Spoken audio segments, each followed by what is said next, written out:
Hey everybody, Kyle here from GoatFilmReviews.com, and you're watching the Goat Film Review Show, episode 5, here on my YouTube channel. Thank you guys so much for joining me. And again, last week we decided not to have an episode. There's just a lot of things going on in our nation right now where I felt the conversation needs to stay on that for a week. I'm not alone in saying that, so decided not to drop an episode last week. Kyle and Nick on Film, we were going to do an episode last week. I dropped it, and then about 2 hours later, I decided to pull it and release it a week later. The conversation just needs to stay on what's going on and how we can grow as human beings, and kind of move the conversation further and where it needs to go. But this show is my show about films. It's my show where we talk some main topics. I talk to you guys about what I've been watching and what I've been experiencing and give you some of my thoughts. And I want to hear from you guys as well on your thoughts. So, there's lots of stuff going on in the world and specifically, with the health situation we've got right now, with the racial injustice that we've got right now. That stuff's all out there. It is. And I'm not trying to dissipate that at all. But this show is about film, and that's what we're going to discuss. And it might link into those things, but we are going to be focused on film. It's not to dissipate anything that's been discussed or any of the work that needs to be done. But I feel like this can be an outlet for people to to view and to become something, kind of get their mind out of what's going on. Because I think we all need to mentally rest. Keep fighting the good fight, but there is that time. Take care of yourself, and I'm hoping that this show can be that for some people. Creating it is for me. So that's what we're going to get into today. We're going to, take some time and discuss some of the different things going on. I know I spent a lot of time last week listening, reading, learning, trying to, just focus on how I can be a better advocate. So that was great. I will continue to do so. And I'm always open to that kind of information from other people too. But hey, we're going to talk films. So let's just jump right in, and we're going to talk about our main story of the day.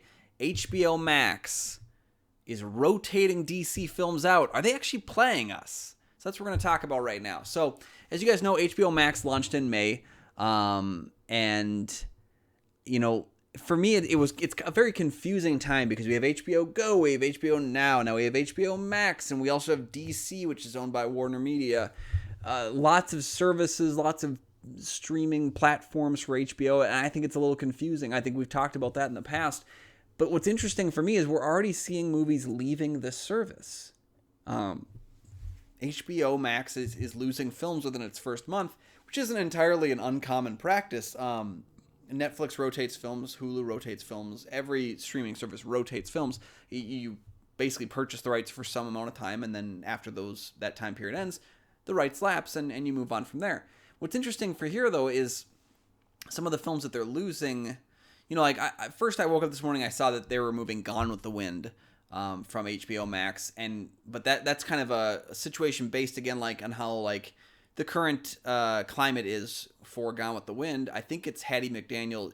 This week is Hattie McDaniel's, would have been her 125th birthday. And I just think Gone with the Wind is one of those films, much like some of the Disney films that were put on the streaming service for Disney Plus, where it kind of comes with an asterisk. It has antiquated notions. There the things from the past that is not how the company wants to view itself, and it's not how we should view the film within its historical context. Gone with the Wind is a sprawling 4-hour epic that has some really poor viewpoints on, it's glorifying the South and all these kinds of things that just don't really work well. They're not things that are going on right now, basically. But it is a film that I think is important, and you don't want to erase the history. And I think a film you don't need to erase in the same way that it can be a teaching. It can be a teaching moment for us in the film. So Gone with the Wind is gone. It's going to come back with some new footage discussing the historical context of the film in its time period. I think that's important to have.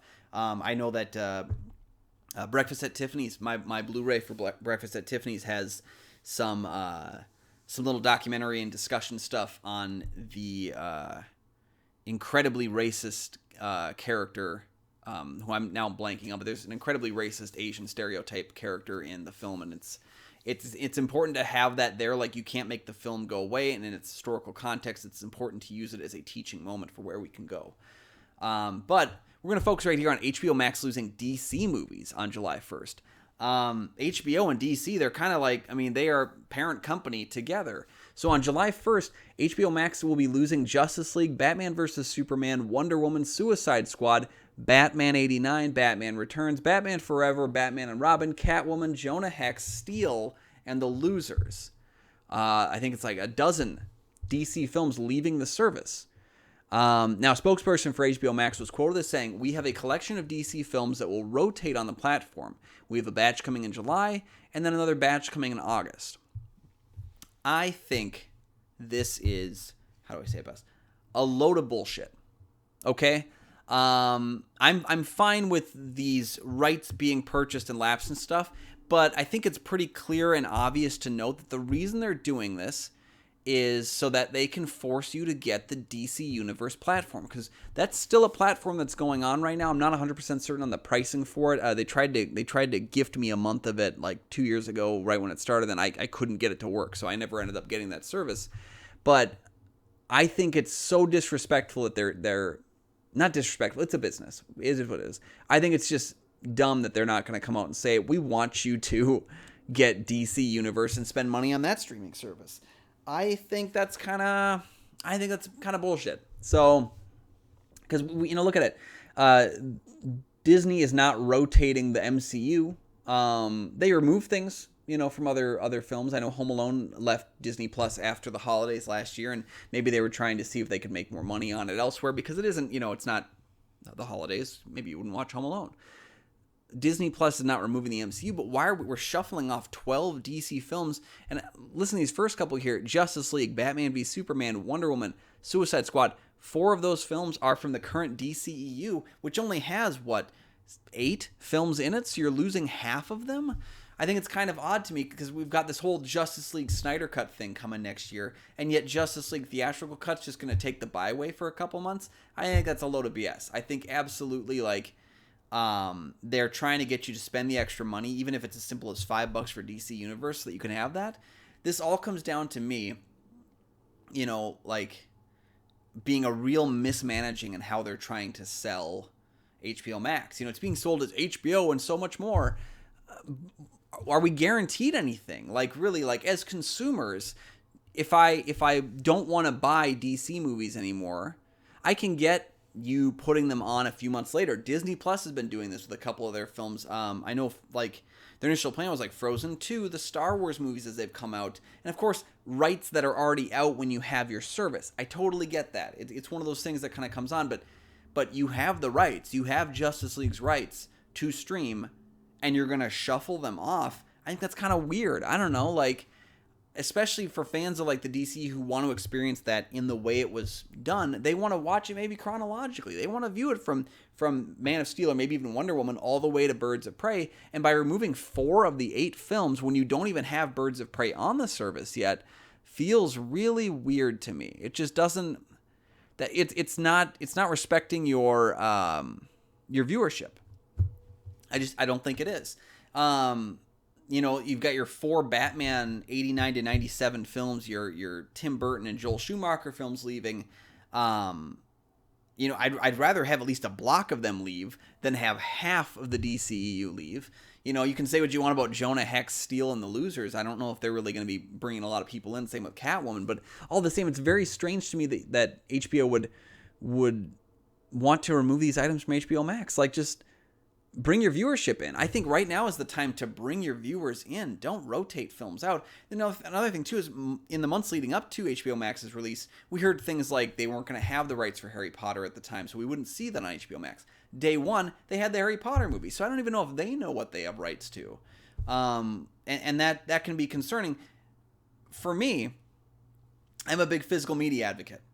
I can watch all my DC movies. I can watch all my Marvel movies. I have them all. I went out and I bought them. So it's just another reason for me not to seriously consider your service in a long form.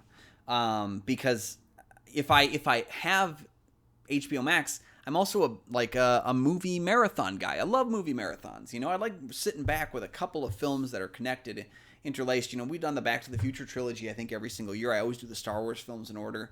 Harry Potter, Lord of the Rings. We always like franchise it up with those movies, when the winter months come. DC is no exception. I usually binge the DCEU. It's we grab a couple of board games out and we watch the movies, and for me, that's not convincing me to have your service. It's not. And I think it's going to convince other people that maybe, your service doesn't guarantee content. And I think it's just odd for me because the DCEU is so important to HBO and to Warner Brothers. I think you would want to keep people watching those films because they had a bit of a rough climb to where they've been now. And I think they're in a good place as a franchise in a cinematic universe. Keep them on there. Why lose the missing original content? I don't personally get it. I know it's a business, but I don't personally get I don't get losing them this early. And I definitely don't think, I think people who wanted HBO Max wanted it for the Warner Brothers catalog. That's the same reason people who wanted Disney Plus were like, the back catalog is the reason they wanted it. It's not the original content. The Mandalorian was great.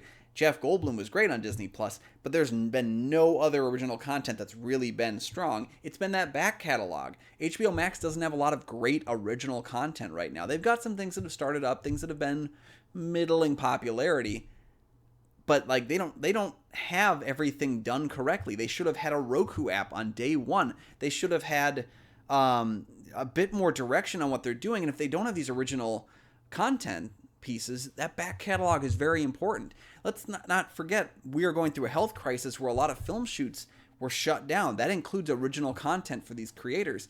HBO Max had to adjust some of their release times, just like Disney did, just like a lot of them. It's what happens. It's what we're going through. But then that back catalog matters so much more. So I don't understand why this would be the case. I think it's kind of, as much as a business decision, I'm going to say it, I think it's disrespectful. I think if you want people to get your content and you advertise it on those releases and then you're going to lose them a month in, no, go screw yourself. Fix your stuff, HBO Max, because you're better than this, okay? There I have it, guys. My thoughts on HBO Max's rotating of films in and out. If they're not owned by Warner Brothers, I get it. You get them for a certain time period. Do what you got to do. But this is your back catalog. This is your stuff that sells your service. What do you guys think? Am I being too harsh on them? They're fledgling. They're a new service. Be nice to them, Kyle. Let me know in the comments. Or do you agree? Do you think it's kind of shady that they're removing movies potentially to force you into getting DC Universe as a streaming service? I noticed that first when I was excited to watch those DC Universe shows on HBO Max. I was considering getting it. But then I realized that they only had Doom Patrol. They weren't going to have Swamp Thing. They weren't going to have Titans. They weren't going to have Harley Quinn. And those were some of the shows I was interested in. But I'm not going to get just the DC Universe streaming service. I wanted to get it packaged as part of HBO Max, and that's not the case. So let me know in the comments section below. I want to know what you guys think on this. Yeah, thanks for dropping your comments. I'm really curious here. So that was our main story. Let's move on to the next piece that we want to talk about today. There are some updates on the current MCU shows for Disney Plus. So we're talking a lot of comic book stuff today, so get ready for that right there. So Disney Plus had some information adjustments because I know as with the coronavirus situation, some of the things that were being filmed or being worked on for Disney Plus's MCU shows got shut down. I know that the MCU slate got adjusted heavily. I was going to say the Elementals. The Eternals, it was going to come out later on this year. It's coming out next year now, and everything kind of got bumped to the next slot on the row, which, again, totally understandable. It's in the name of health and public safety, and I do appreciate that. But let's talk about a couple things that are going on with adjustments to the MCU shows. We still don't have a lot of information on these later ones, but we'll get into what we know and kind of break it down for us here. So first up, late 2020, we have the 6-episode series, The Falcon and the Winter Soldier, which gives us Anthony Mackie and Sebastian Stan reprising their roles as the Falcon and the Winter Soldier, obviously. We also have Wyatt Russell joining the cast, Kurt Russell's kid, who was great in Overlord, and Daniel Bruhl, who will be returning as Baron Zemo from Captain America Civil War. So it's a cool idea, and I think it's set up to take place after Endgame. Spoiler alert for Endgame and for the MCU. After the events of Endgame, Captain America has retired. He's an old man now. He's lived a life that he's happy with. the Falcon has taken up the Captain America shield, and I think it's going to kind of have to do with, the government's insight into whether or not, Falcon can be policed in the same way or that they can have control over him. And I think there's going to be kind of that give and take about what they'll allow to happen. And especially some of the major fallout from Endgame I can see happening in here as well. And I assume we're going to get some good dynamic between those two characters. They're two great characters that have a lot more chemistry than they've been given at this time, so I'm excited to see more of that. I love that it's 6 episodes, because I got to tell you, I was really worried about these MCU shows being like beating a dead horse and getting like 150 episodes out of characters that it's too much. Like, let's minimize the stories, and I think one of the ways that they said that was this way they can get these bigger names and almost make it just like a 3-hour to 6-hour movie, because I got to assume our episodes are going to be closer in length to maybe The Mandalorian, being like 30 to 40 minutes. So I could see this thing going about 3 or 4 hours worth of content, which I think could work pretty well. So Falcon and the Winter Soldier, 6 episodes, got some cool additions to it, some people returning that I'm kind of excited about. Late 2020 is the date here. It seems like it's going to still come out before WandaVision, which we'll get to in a second. So probably in the Q4 of 2020 as we get closer to the holidays. So I'm very excited for that, especially because it'll be around the time Mandalorian Season 2 comes out, so I can get back onto my Disney Plus subscription. Next thing on the list, WandaVision. Right now it's set to come out in December 2020. Again, will be 6 episodes, which I absolutely love. We'll see Elizabeth Olsen, Paul Bettany. Of course, Catherine Hahn will be joining as a neighbor, I guess. We're also going to see Randall Park, Kat Dennings. Randall Park, of course, was last seen, his character was last seen in Ant-Man and the Wasp. Kat Dennings, I don't think we've seen her since Thor: The Dark World. So those two placements, I'm not really sure what connection they would actually have with WandaVision, but I'm curious to see, I guess, how that ties in. Those are the kind of the two questions I have at this point. Honestly, I from looking at the footage I've seen of WandaVision, it's probably my most anticipated of the MCU shows, just because it seems like it's going to be balls to the wall crazy kind of a show, and I would prefer that. So WandaVision interests me to no end. I personally feel like it's set after Endgame, and knowing what we know about Vision being destroyed in Infinity War, not being snapped back in Endgame, he wasn't really part of that. So I personally think it's going to be kind of Wanda's swan song for Vision. I think she's going to be trying to replicate a perfect existence in her mind and create this reality where she and Vision are happy forever after, within the guise of like a 50s sitcom. We're going to see a lot of those sitcom tropes, because sitcoms, every episode ends and everyone's okay again. And I think that's going to be kind of like how she says goodbye to Vision, is that she's going to be trying to salvage what's left and make herself happy, and just won't be able to do that.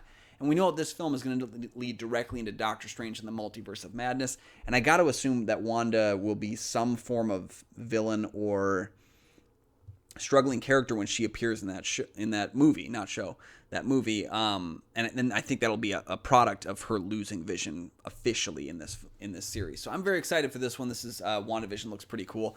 Early 2021, we have Loki. Very little is known about this, although it does say on their site 6 episodes again. So very, very excited for that. 6 episodes, looks great. Tom Hiddleston and Owen Wilson join the cast of this, which I think is really interesting, and I think he might have kind of a Hiddleston-y chemistry that could go pretty well here. Again, this one is also set after the events of Endgame. Looks like we're going to be following the Loki of who survived Endgame, and not the one who died in Infinity War, as he escapes with the Tesseract in the new reality created through time travel in Endgame. I got to assume a lot of people have been talking about that it seems like this will be about his going through different realities, different like the multiverse itself, and that maybe he's going to be hunted by like the multiverse police kind of people, because he's broken the laws of time and space by existing when he should have died. I got to assume that's kind of what the idea is. But interested. I think Loki has had his time. I think his death in Infinity War was a good send-off for him. So I'm interested because of Owen Wilson. I'm interested because of Tom Hiddleston, and the 6-episode arc being kind of like, again, like a Loki movie, which I don't think we need a full movie. So I think having him on Disney Plus, totally fine with me. But it's kind of like you gotta win me over with what that's going to be. Mid 2021, we have What If. This one's kind of exclusive. It's the only animated show currently listed for MCU, and it is listed as an MCU show, but it does kind of have its kind of own weird thing going on. It will be 23 episodes, and it will feature Jeffrey Wright as the Watcher, voicing the Watcher, and literally everyone. Just about everyone who's appeared in an MCU movie is probably going to be in this show. I know that one of our episodes is going to be What If Peggy Carter got the super soldier serum, and personally, I think this is a cool idea. I think it works better as an animated series. And I think, again, like the budget of filming this stuff with the cast there would be just insane to get everyone there and work those schedules around. So basically, yeah, every episode is going to be a what if scenario based around a question in the MCU. Like, what if this had happened instead? And Uatu, the Watcher, Jeffrey Wright, will be kind of like your Twilight Zone Rod Serling, I assume. Now, the interesting thing here, it does say 23 episodes. I'm assuming that this means that it will be one episode around each of the MCU films, because there are 23 films in the MCU, I believe. And I think every episode will have something in connection with that, which I think is interesting. And so the longer episode length on that, I'm okay with, because it seems like there's going to be one episode per movie. And that means maybe they'll get like 2 new episodes a year, just because of the new movies that are releasing, 2 to 3 episodes. And that works for me, because it's not like hundreds of episodes we're looking at. So if that's the plan, I'm totally cool for it. So What If is very interesting to me. I think it'll be a lot of fun. Up next, late 2021, we got Hawkeye coming again. 6 episodes, Jeremy Renner returning. We don't have a guarantee on Haley Steinfeld.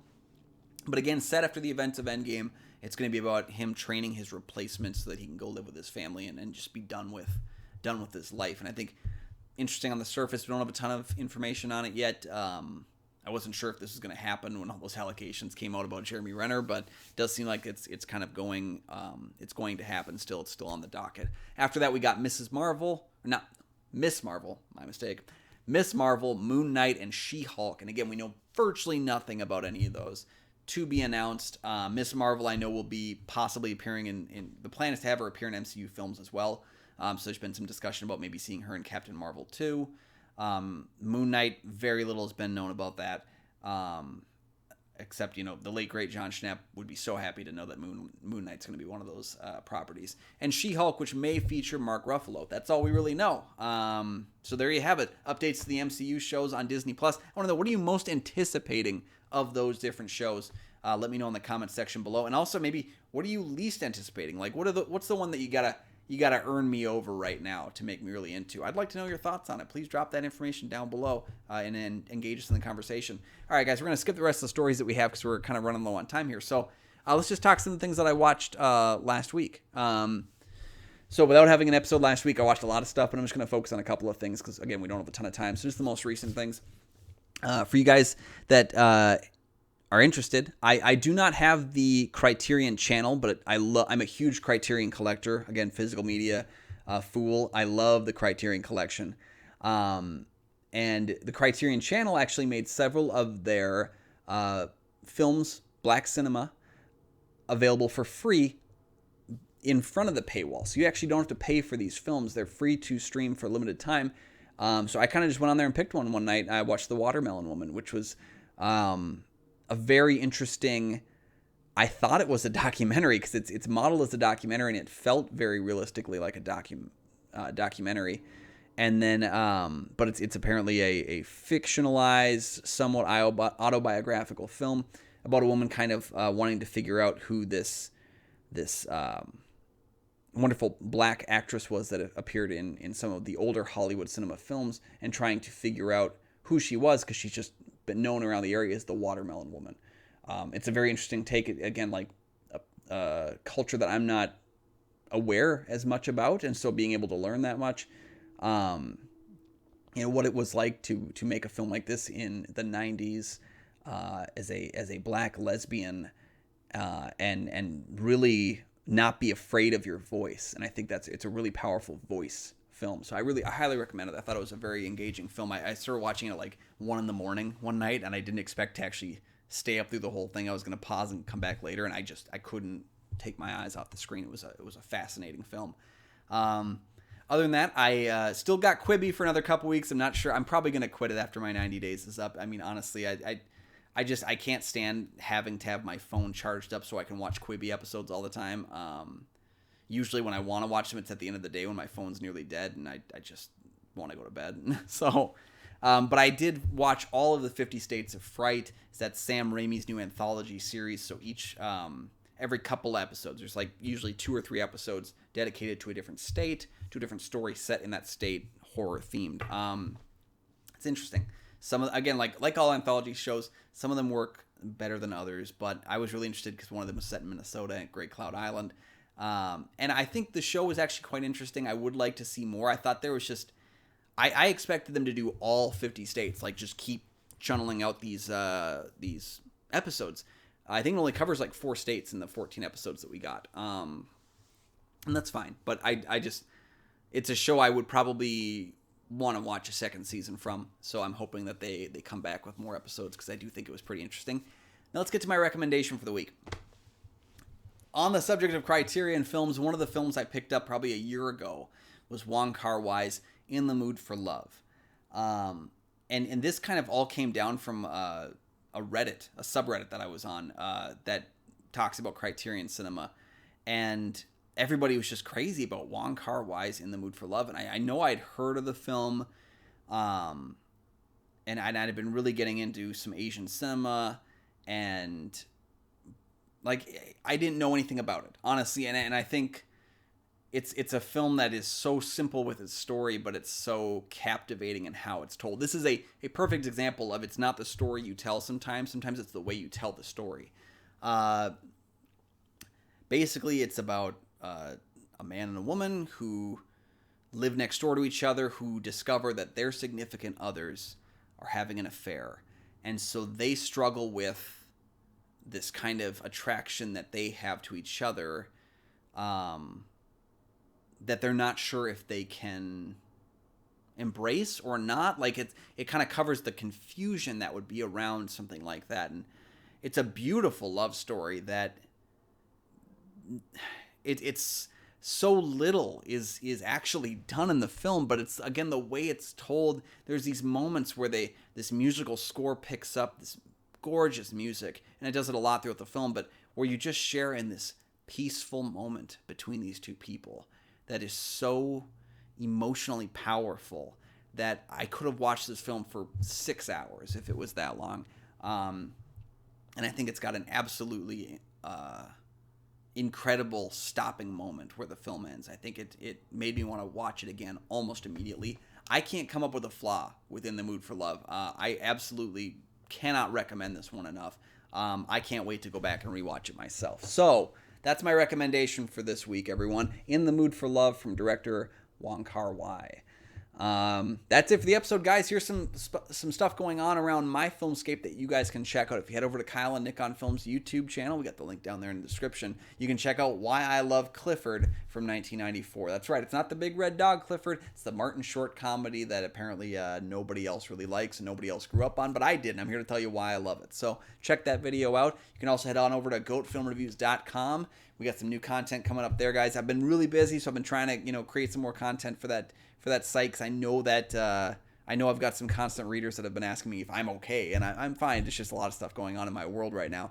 But you can check out some of my information on The Matrix 4 and the reasons why I'm really excited about it from some of the stuff that we've heard from Keanu Reeves. That is written up right over there on goatfilmreviews.com, so go ahead and check that out. You guys can find me on Facebook, Goat Film Reviews. Look it up. You'll find it on there. Join us on that page and contribute to the conversation. You can follow me on Twitter and Instagram at AlmightyGoatman. You can find a new episode of Kyle and Nick on Film or Why I Love Cinema over on the Kyle and Nick on Film YouTube channel. We're going to get the main show up and going pretty soon here. We're putting in plans together. We're really excited to bring more content to you and return with the rest of Season 2 of Kyle and Nick on Film. So keep looking forward to that, guys. That's it for me. We'll see you guys next time at the cinema, and I'll bring the popcorn.